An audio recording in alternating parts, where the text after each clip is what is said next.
Саламатсыңарбы балдар, силер келечектеги кесибиңерди тандоо алдында турасыңар. Бүгүнкү күнү компьютердик технологияларды колдонуу дээрлик бардык кесиптерде керектелет. Ал дарыгер болобу, спортчу, мугалим же куткаруучу болобу. Компьютердин жардамы менен көптөгөн кесиптер автоматташтырылууда. Бул өндүрүмдүүлүктү жогорулатып, каталарды азайтат. Ошондуктан компьютердик технологияларды үйрөткөн информатика сабагы силер үчүн абдан маанилүү. Бул видеодо 9 класстагы информатика сабагынан эмнени үйрөнө турганыңарды айтып берем.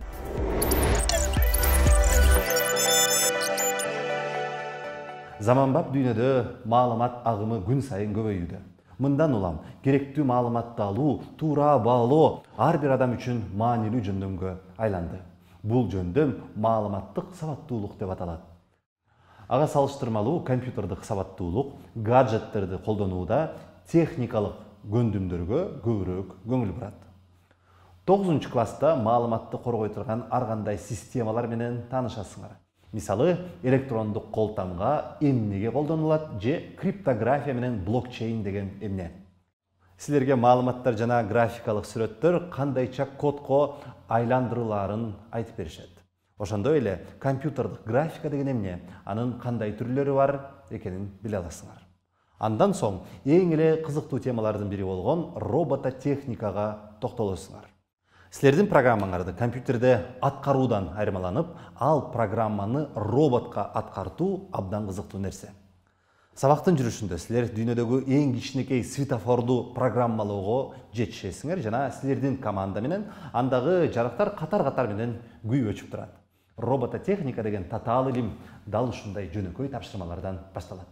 Эгерде келечекте робот жасагыңар келсе, физика менен математиканы жакшылап өздөштүрүп, креативдүүлүгүңөрдү өнүктүргүлө.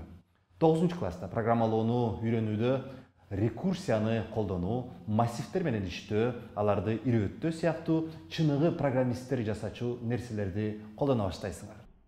Жылдын аягында келечек тууралуу кыялдансаңар болот. Силер жасалма интеллект, буюмдардын интернети, жашыл технологиялар туурасында маалымат аласыңар. Ошондой эле гендик инженерия менен виртуалдык чындык кайда колдонулаарын биле аласыңар. Бирок 9 класста окугандар үчүн эң маанилүү тема бул санарип доорундагы коопсуздук болмокчу.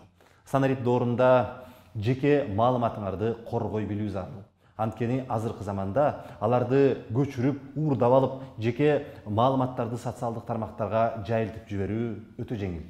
Силер компьютер менен социалдык тармактарды колдонуу өзүңөр жакшы корголгондо гана пайдалуу экенин унутпагыла.